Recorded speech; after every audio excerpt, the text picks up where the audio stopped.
ሰላም ጤና ይስጥልን የተወደዳችሁ የኢትዮስ ሚዲያ ቤተሰቦች እንደምን አረፈዳችሁ። የዕለተ እሁድ የረፋድ መረጃዎችን ይዘን ቀርበናል። በቅድሚያም አርዕስቶቹን እናስተዋውቃችሁ። በኦሮሚያ ክልል አርሲ ዞን የሚፈጸመው የምዕመናን ግድያና እገታ አሁንም አለመቆሙን ተከትሎ የኢትዮጵያ ኦርቶዶክስ ተዋሕዶ ቤተክርስቲያን ከበድ ያለ መግለጫ አውጥታለች። ጥቃቱን ማስቆም የሚያስችል የተገኘ መፍትሄ የለም ብላለች። ቤተክርስቲያኗ በአካባቢው አሁንም 14 ሰዎች ታግተው መወሰዳቸው ተሰምቷል። በዝርዝር ትሰሙታላችሁ። በአማራ ክልል ለመንገድ ሥራ በተሰባሰቡ ነዋሪዎች ላይ የከባድ መሳሪያ ጥቃት ተፈጸመ። የብልጽግናው መንግስት እጅ ሰጡኝ፣ የፋኖ ኃይሎች ደግሞ ከስምሪት ጠፍተው ተቀላቀሉን የሚሉለት የክልሉ ውጊያ አሁንም የተለያዩ ጥቃቶችን እያስተናገደ እንደቀጠለ ነው። በዝርዝር መረጃውን ይዘነዋል። ሊደረግ የነበረውን ህዝባዊ ስብሰባ ብልጽግና አዳራሽ እንደከለከለው ፓርቲው ገለጸ። ይህንን ክልከላ ያደረገው የወይዘሮ አዳነች አቤቤ አስተዳደር ነውም ብሏል። በዝርዝር ትሰሙታላችሁ። የማርበርግ ቫይረስ በአስደንጋጭ ሁኔታ መስፋፋቱን ተከትሎ በዞኑ የትራንስፖርት እገዳ ተጣለ። የትራንስፖርት እገዳው ከህዳር 22 2018 ዓ.ም ጀምሮ ለአንድ ሳምንት የሚቆይ ነው ተብሏል። እንመለከተዋለን። የተወደዳችሁ አድማጭ ተመልካቾቻችን እነዚህን ያስተዋወቅናችሁን አርዕስቶችና ሌሎችንም መረጃዎች ይዘናል። ከኛ ጋር ሆናችሁ እስከ መጨረሻው እንድትከታተሉን እንጋብዛለን። መልካም ቆይታ። በአማራ ክልል በመንገድ ስራ ላይ በነበሩ ነዋሪዎች ላይ የከባድ መሳሪያ ጥቃት መሰንዘሩ ተነገረ። የብልጽግናው መንግስት እጅ ሰጡኝ፣ የፋኖ ኃይሎች ደግሞ ከስምሪት ጠፍተው ተቀላቀሉን የሚሉበት የክልሉ ውጊያ አሁንም በተለያዩ ጥቃቶች እንደቀጠለ ነው። በድሮን ጭምር የታገዘው ይህ ውጊያ መገለጫ ተደርጎ የሚነሳው ደግሞ ባሳለፍነው አርብ በጎጃም ቀጠና ደጋዳሞት ዳማ ማርቆስ ተብሎ በሚጠራ ትምህርት ቤት ላይ የተፈጸመው የድሮን ድብደባ ነው። በክልሉ ከድሮን ባሻገር የከባድ መሳሪያ ጥቃቶችም እንዲሁ እንደቀጠሉ ይገኛሉ።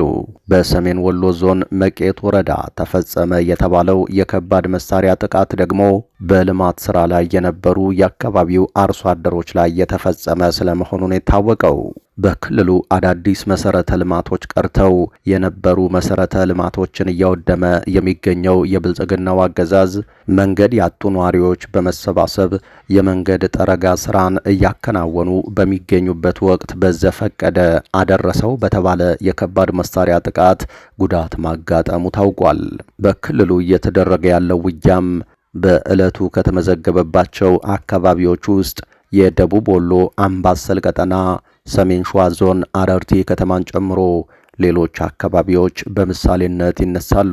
ከዚህ ውጊያ ጎን ለጎን የክልሉ ሁለቱ ተፋላሚዎች እጅ ሰጡን በሚል እየገለጹ ናቸው። ከዚህ ውጊያ ጎን ለጎን የክልሉ ሁለቱ ተፋላሚ ወገኖች እጅ ሰጡን በሚል እየገለጹ ናቸው። የፋኖ ኃይሎች ባለፉት ተከታታይ ቀናት በርካታ የክልሉ የጸጥታ አካላትና የመከላከያ ሰራዊት አባላት እጅ እንደሰጧቸው ሲገልጹ ተሰምተዋል። የብልጽግናው አገዛዝ ደግሞ በማዕከላዊ ጎንደር ዞን ጎንደር ዙሪያ ወረዳ በጫካ ሲንቀሳቀሱ የነበሩ ታጣቂዎች እጃቸውን ሰጡኝ ብሏል። የፋኖ ብርጌድ አመራርም ይገኝበታል ይላል ይኸው ያሰራጨው መግለጫ። በሌላ መረጃ አሜሪካ ከየትኛውም ሀገር ዜጎች የሚቀርቡ የጥገኝነት ጥያቄዎችን ሙሉ በሙሉ አገደች። በአሜሪካ የብሔራዊ ዘብ አባላት ላይ በደረሰው ጥቃት ምክንያት የፕሬዝደንት ዶናልድ ትራምፕ አስተዳደር የጥገኝነት ጥያቄዎችን በአጠቃላይ ማገዱን አስታውቋል። የአሜሪካ የዜግነትና ስደተኝነት አገልግሎት ዳይሬክተር ጆሴፍ ኤልዶው ሁሉም ጥገኝነት ጥያቄዎች ላይ ተገቢው ምርመራ እስከሚካሄድ ድረስ እገዳው ይቆያል ብለዋል። ትራምፕ የሶስተኛው ዓለም ሀገራት ስደተኞች ወደ አሜሪካ እንዳይገቡ የሚያደርግ ዘላቂ እገዳ ለመጣል እቅድ እንዳላቸው በማህበራዊ ሚዲያ ገጻቸው ይፋ ማድረጋቸውን ተከትሎ የተላለፈ ውሳኔ ነው። የፕሬዝደንቱ ውሳኔ የተሰማው ባለፈው ረቡዕ አንድ አፍጋኒስታናዊ ስደተኛ ዋሽንግተን ዲሲ ውስጥ ሁለት የብሔራዊ ዘብ አባላት ላይ ተኩሶ ክፉኛ ካቆሰላቸውና የአንደኛዋ ሕይወት ካለፈ በኋላ ነው። መጀመሪያ ላይ የአሜሪካ መንግስት ከአፍጋኒስታናውያን የሚቀርቡ የጥገኝነት ጥያቄዎችን መቀበል አቁሞ ነበር። አሁን ደግሞ የሀገር ውስጥ ደህንነት መስሪያ ቤት ከየትኛውም ሀገር የስደተኞችን ጥያቄ እንዳይቀበል ትዕዛዝ ተላልፎለታል። ሲቢኤስ እንደዘገበው የጥገኝነት ጥያቄዎች ላይ የሚካሄደው ምርመራ የሚቀጥል ቢሆንም ውሳኔ ግን አይሰጥም። ጥቃቱን ተከትሎ ትራምፕ ለ19 የውጭ ሀገር ዜጎች የተሰጡ የመኖሪያና የስራ ፈቃዶች እንዲመረመሩ አዘዋል። ትራምፕ የትኞቹ ሀገራት ላይ እገዳ እንደሚጥሉ በይፋ ባይናገሩም ከተባበሩት መንግስታት ተቃውሞ የቀረበበት ይህ ውሳኔያቸው ህጋዊ መሰናክሎች ይገጥሙታል። ትራምፕ አሜሪካ የምትቀበላቸውን ስደተኞች ቁጥር ከመገደባቸውን ባሻገር የሀገሪቱ ግዛቶች የሚያስተናግዷቸውን የጥገኝነት ጥያቄዎችም ውስን ማድረግ ይፈልጋሉ። ትራምፕ በትሩዝ ሶሻል ገጻቸው አሜሪካ ሙሉ ለሙሉ እንድታገግም ከሁሉም የሶስተኛ ዓለም ሀገራት የሚመጡ ስደተኞች ላይ ቋሚ እገዳ ጥላለሁ ብለዋል። በተጨማሪም ለአሜሪካ የማይጠቅሙ ወይም ሀገሪቱን መውደድ የማይችሉ ሰዎችን ከአሜሪካ እንዲወጡ እንደሚያደርጉ ተናግረዋል። ለዚህ ችግር የዳረገን የአሜሪካ ማህበራዊ ውቅር ነው። ሚኒሶታን በሺዎች የሚቆጠሩ ሶማሌዎች ተቆጣጥረዋታል ሲሉም ፕሬዝደንቱ ተናግረዋል። ትራምፕ የአሜሪካ ዜጋ ላልሆኑ ስደተኞች የሚሰጠውን ሁሉንም የፌዴራል መንግስት ጥቅማ ጥቅም እንደሚያስቆሙም አስታውቀዋል። የትራምፕ አስተዳደር ኤርትራን ጨምሮ ከ19 ሀገራት ወደ አሜሪካ ለገቡ ስደተኞች የተሰጡ የመኖሪያና የስራ ፈቃዶች ላይ በድጋሜ ምርመራ እንደሚያደርግ ገልጿል። ትራምፕ የሶስተኛው ዓለም ሀገራት የሚሉት የትኞቹን እንደሆነ በይፋ ባይገልጹም ከዚህ ቀደም ታዳጊ ሀገራትን በዚህ ስም መጥራታቸው ይታወሳል። በ2025 መባቻ አፍጋኒስታንን ጨምሮ በ11 የአፍሪካና እስያ ሀገራት ላይ የጉዞ እገዳ ጥለዋል።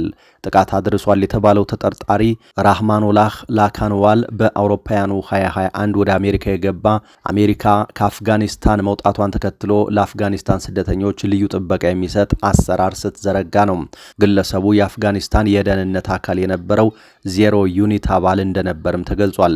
ፕሬዝደንት ትራምፕ በዋይት ሀውስ የብሔራዊ ዘብ አባላት ላይ የተፈጸመው ጥቃት ትልቅ የብሔራዊ ደህንነት ስጋት መሆኑን ተናግረዋል።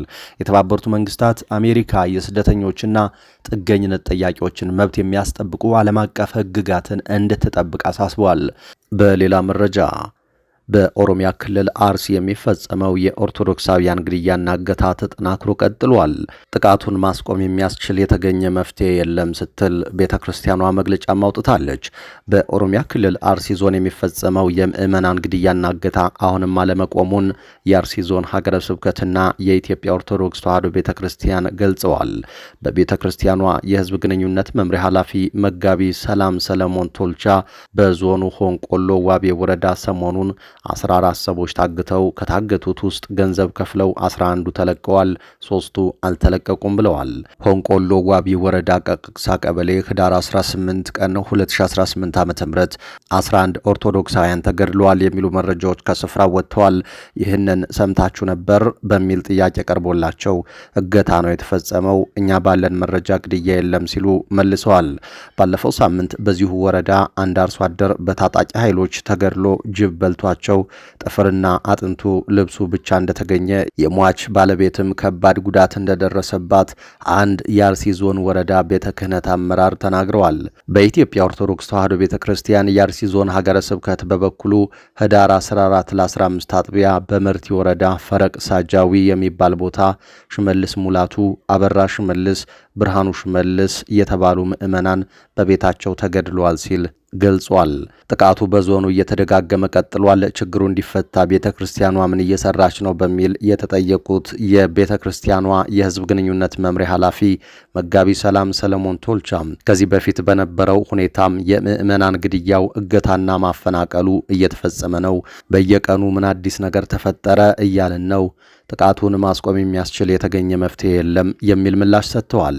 ቋሚ ሲኖዶስ በጉዳዩ ተወያይቶበት አጣሪ ልዑክ ልኮ የአጣሪ ልዑካኑ መረጃ ለቋሚ ሲኖዶሱ ተሰጥቷል ያሉት ኃላፊው ቋሚ ሲኖዶስ ወስኖ አፈናው፣ ስደቱ፣ መፈናቀሉ እንዲቆም ከሚመለከታቸው የፌዴራሉና የመንግስት የክልሉ አካላት ጋር ይወያያል በሚል እየጠበቅን ነው ብለዋል።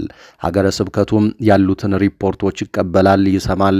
ከማሳወቅ ውጭ ይህ ነው የምንለው የተጨበጠ እስካሁን ድረስ የደረሰን ነገር የለም ሲሉ አስረድተዋል። ከግድያው ካፈናውና ከማፈናቀሉ ባሻገር ከፍተኛ የስነ ልቦና አለመረጋጋት አለ። በዞኑ ነገ ምን ይመጣል በሚል ነግቶ እስኪመሽ መሽቶ እስከሚነጋ ድረስ አለመረጋጋት አለ። ስርዓት አምልኮን ለመፈጸምም ሆነ ተረጋግቶ ሕይወትን ለማስቀጠል አልተቻለም። ይሄ በየትኛውም መልክ በልዩ ትኩረት ሊታይ የሚገባው ጉዳይ ነው ብለዋል። በሌላ መረጃ ፓርቲው የጠራው ስብሰባ በብልጽግና መከልከሉ ተነገረ። ኢሃፓ ለህዳር 27 ለጠራው ታላቅ ህዝባዊ ስብሰባ መንግስት አዳራሽ እንደከለከለው ገልጿል። የኢትዮጵያ ህዝባዊ አብዮታዊ ፓርቲ ኢሃፓ ለህዳር 27 ቀን 2018 ዓ.ም ታላቅ ህዝባዊ ስብሰባ የጠራው ባለፈው ሰኞ ባወጣው መግለጫ ነበር። ፓርቲው ይህንን ታላቅ ሲል የጠራውን ስብሰባም በብሔራዊ ቲያትር አዳራሽ እንደሚያካሂድ ከሰኞ በኋላ ባሉት ቀናት ሲያስተዋውቅ ሰንብቷል። ስብሰባውን ለማድረግም የብሔራዊ ምርጫ ቦርድ የድጋፍ ደብዳቤ እንዲጽፍለት ጠይቋል። ሚዲያችን በተመለከተውና ቦርዱ ለአዲስ አበባ ከተማ አስተዳደር ከንቲባ ጽሕፈት ቤት በጻፈው ደብዳቤ ፓርቲው ከቦርዱ ህጋዊ እውቅና አግኝቶ የሚንቀሳቀስ መሆኑ ታውቆ በህጉና ስርዓቱ መሰረት ተገቢው ትብብር እንዲደረግለት ጠይቋል። ይሁንና የከተማው አስተዳደር ፓርቲው ለሚያደርገው ታላቅ ህዝባዊ ስብሰባ አዳራሽ እንደከለከለ ኢሃፓ ለሚዲያዎች አሳውቋል። ይህ ክልከላ ግን የተነገረው በቃል ደረጃ ብቻ መሆኑን አስታውቋል። ሚዲያችን ፓርቲው አዳራሹን እንደተከለከለ በገለልተኝነት ለማጣራት ያደረገው ጥረት ለጊዜው አልተሳካም። ክልከላውን አስመልክቶ ለሚዲያችን ተጨማሪ ማብራሪያዎችን የሰጡት የኢሃፓ ፕሬዝደንት አብርሃም ሃይማኖት ስብሰባውን ለማካሄድ አስተዳደሩ እንቅፋት እየፈጠረ ቢሆንም አዳራሹን ለማግኘት ከፌዴራሉ መንግስት ተቋማት ጋር እየተነጋገሩ መሆኑን አመልክተዋል። ፕሬዝደንቱ ህዝብ የሚጠቀምበትን አዳራሽ አለመስጠት የፖለቲካ ምህዳሩን መዝጋት ነው ሲሉም በይነውታል። በተያዘው ዓመት ምርጫ ይካሄዳል ተብሎ እንደሚጠበቅ ያስታወሱት አብርሃም መንግስት ነጻ ፍትሐዊና ዲሞክራሲያዊ ምርጫ እናደርጋለን ሲል ቃል ቢገባም ለሂደቱ ወሳኝ የሆኑትን ጉዳዮች ከወዲሁ መዝጋቱ ህገወጥነት ነው ሲሉ ገልጸውታል። የአዳራሽ ክልከላው ተገቢም ጠቃሚም አለመሆኑን የጠቀሱት የኢሃፓው ፕሬዝደንት ድርጊቱ የፖለቲካ ምህዳሩን አደጋ ውስጥ መክተት ነው ብለዋል። የፌዴራሉ መንግስትም ግዴታውን እንዲወጣ አጥብቀው ያሳሰቡት ፕሬዝደንቱ ይህንን ክልከላ የሚያደርጉት የታችኛው የመንግስት መዋቅር አካላትም ከድርጊታቸው እንዲታቀቡ እንዲያደርግ ጥሪ አቅርበዋል። ይህ ታላቅ ህዝባዊ ስብሰባ ሰላማዊ፣ ዋነኛ ዓላማውም ከህብረተሰቡ ጋር መወያየት ብቻ መሆኑን አጽንኦት የሰጡት ኃላፊው ታላቅ ያሉትን ስብሰባ መከልከል ምርጫ አታድርጉ እንደማለት ነው ሲሉ አስገንዝበዋል።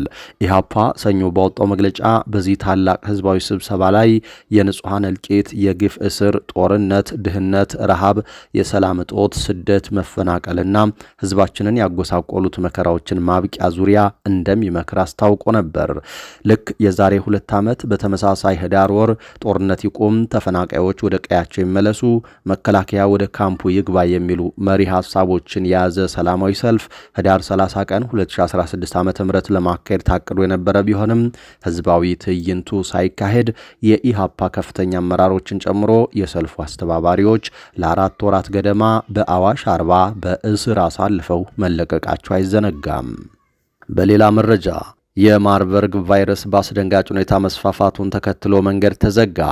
በማርበርግ ቫይረስ ምክንያት ከህዳር 20 2018 ዓ.ም ጀምሮ ለአንድ ሳምንት ትራንስፖርት ዝግ ይሆናል ሲል የዞኑ አስተዳደር አስታውቋል። በጅንካው ተከስቶ ለሰዎች ሞት ምክንያት እየሆነ ያለውን የማርበርግ ቫይረስ ስርጭትን ለመቆጣጠር ያስችል ዘንድ ወደ በሽታው መነሻ የአሪዞን የሚገባም ሆነ የሚወጣ የትራንስፖርት እንቅስቃሴ ለአንድ ሳምንት ዝግ እንዲሆን በአሪዞን ዋና አስተዳዳሪ የሚመራ ግብረ ኃይል መወሰኑን የዞኑ መንግስት ኮሚኒኬሽን መምሪያ ኃላፊ አቶ ደመላሽ አቦነህ ለሚዲያ ተናግረዋል። የቫይረሱ ስርጭት ከዕለት ዕለት አስከፊ እየሆነ በመምጣቱ የበሽታውን ስርጭት ለመቆጣጠር በአሪዞን ዋና አስተዳዳሪ የሚመራ ግብረ ኃይል ተቋቁሞ እየሰራ መሆኑን ገልጸዋል። ኃላፊው እስካሁን በነበረው ሂደት ትምህርት ቤቶች የተዘጉና ህዝብ የሚሰበሰብባቸው ጉዳዮች ላይ እቀባ የተጣለ ቢሆንም ስርጭቱን በሚፈለገው ልክ መግታት ባለመቻሉ የትራንስፖርት ዘርፉን ለአንድ ሳምንት መዝጋት አስፈላጊ በመሆኑ ከህዳር 20 2018 ዓ.ም ጀምሮ ለአንድ ሳምንት ዝግ እንዲሆን ግብረ ኃይሉ መወሰኑን ተናግረዋል። ጅንካ ከተማን ጨምሮ ለሁሉም መዋቅር የትራፊክ ፍሰትና የጸጥታ ዘርፍ አስተባባሪዎች ይህ መልእክት መተላለፉንም አስታውቀዋል። በዚህ መሰረት ከክልል በወረደው አቅጣጫ መሰረት ሀገር አቋራጭ የህዝብ ትራንስፖርት ለአንድ ሳምንት የታገደ ሲሆን በከተማ ውስጥ ያሉ ተሽከርካሪዎች ጉዳይም ውሳኔ እንደሚሰጥበት ነው የተገለጸው።